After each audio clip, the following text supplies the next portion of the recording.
Wow, welcome to Friday night. I've just woken up on board to an absolutely fantastically beautiful day outside. But today is a really exciting day, and I'll tell you why. Well, we're going to get the boat lifted out of the water. So if you ever wondered how boats get from the water to the parking area, you're going to find out. But it's also a little bit worrying too, because I've seen those videos, as you have, where things go wrong. So, mustn't think about that really, must I? But we've got an exciting load of work to do. We want to get the outdrive service, we want to get the anti-fouling done, and we want to polish the bottom of the boat, as well as a whole host of other jobs over the next couple of weeks or so. We've got a really exciting bunch of plans for the summer, if we can afford the fuel, because with prices going up as fast as they are, I'm not sure that boating is going to be affordable for many people in the next few months or so. But let's get on with it. We've got loads and loads to do. We've got loads and loads of plans for the summer. Welcome to Season 3.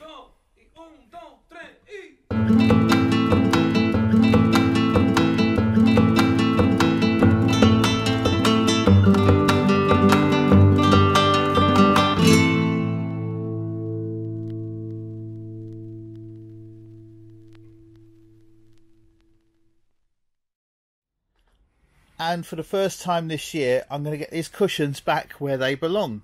Here's a trick I learnt off somebody called Ruben on Marine Sail Scotland. A little plug there. Oh, hang on.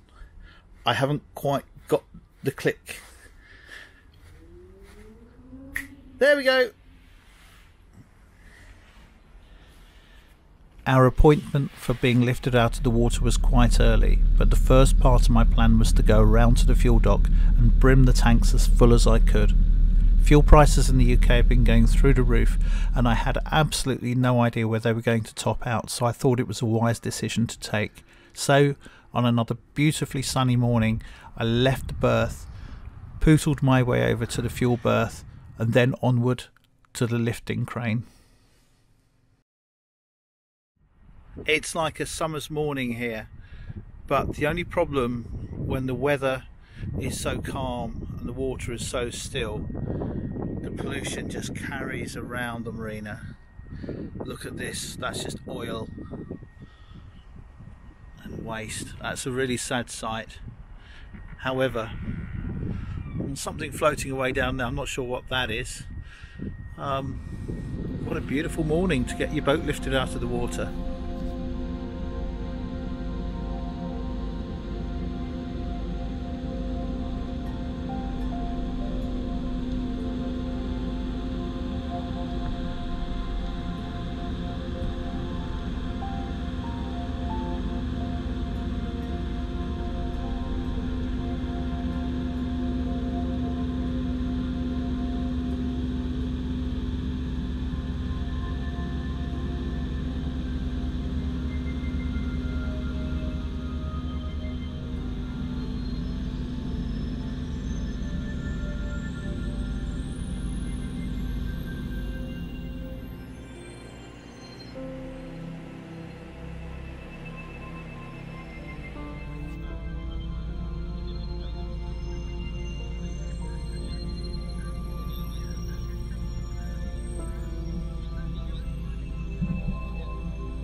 That's one grubby boat.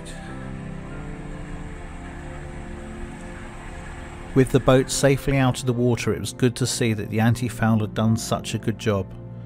The outdrives themselves looked a bit grimy, the anodes had gone but were in really good condition.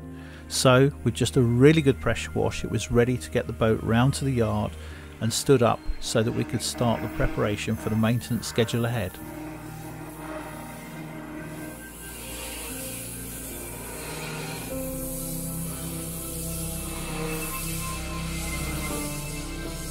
Having a boat lifted is always going to be a nervous and challenging time, but I've had many boats lifted at this yard now, and I'm always impressed by the care and attention and the professionalism that they take while doing so. They don't just treat you as somebody in the boatyard, they treat you like a customer, and they ensure that the detail and the care that is needed and you expect is provided every single time. And this will be Friday night's home for the next few weeks, just while we get some essential maintenance done, and then hopefully back in the water in early April.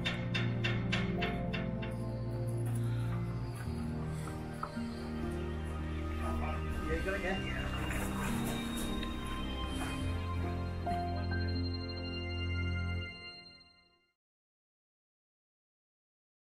We'll be dropping the anchor chain out of the locker shortly and giving that a good clean and marking it up, but this rust streak is marking the fiberglass. But hey, there's a magic product for that that'll get rid of that. It's called Y10. Brush it on, leave it, and then just wash it off, and that'll get rid of that streak. Really pleased to see that there's no damage anywhere on the hull that I can see, and the fiberglass is in superb condition. Yeah, well, polished nicely. I've got one tiny little bit that I have got to repair or polish out, and that was where we had a small indiscretion with a wall in the summer, and that's just here. There's a nice scratch there, however it's not deep, and that will polish out. So that's one of the jobs that I've got to do. Next job we're going to do is sand down all these little cracks in the anti-foul, just get a nice smooth surface underneath, ready to paint the new anti-foul on. I'm going to sand it all over.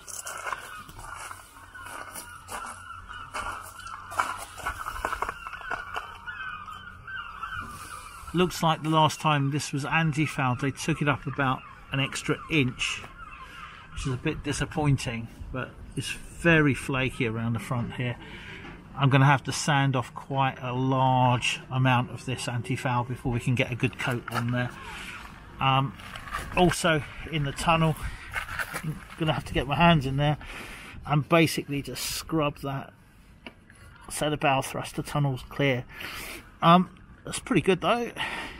It's not as bad as I thought it was going to be. I've given this a good wash, but it's still not got all the green from the winter out of it, especially on the top here. You can see there's still quite a lot in there. Better than it was. The last thing I wanted to do on this first day was to coat the outdrives with a commercial grade descaler.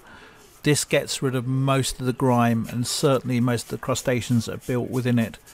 It needs to soak in, but it's highly toxic and highly dangerous. Hence I'm wearing the suit here. And make sure if you do use such a product that you wear goggles when you wash it off with a pressure washer afterwards. But doing this makes working on the outdrive so much easier.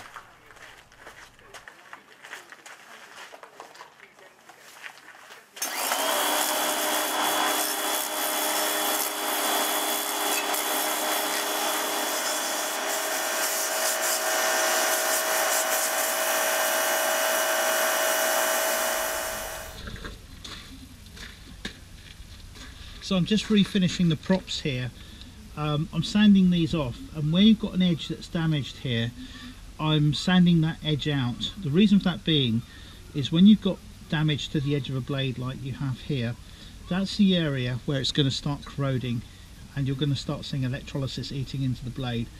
What's important here is I get these blades cleaned completely down, clean them up with acetone, and then put a coat of paint on them. I'll anti-foul them once I've taken them off, but I find it much easier to refinish these props while they're still on the boat, because you can turn them as you sand them.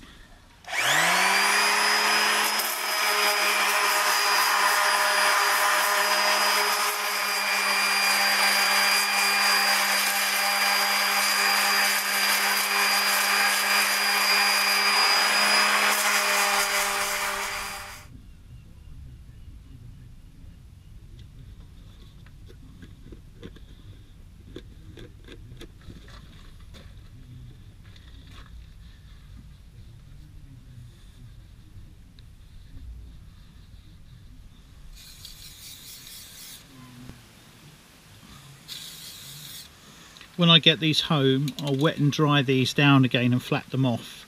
but this is just a really good indicator, because when you have put the paint on, you can see all the little dips and bits that just need refinishing to get a smooth prop. By the time I finish with these and I've wet and dried them down, they're going to be absolutely spotless like new props. That's a wrap for this week. Next episode we're going to show you what we've done to prepare the hull for the anti-foul, get a coat of anti-foul on, polish the hull, do a very light fiberglass repair and have a look at the anchor chain. And in the final episode of this series we're going to show you what we've done with the outdrive and the service work that we carried out there. Join us again soon. Don't forget to like and subscribe on Love Life Love Boats, and we'll see you soon.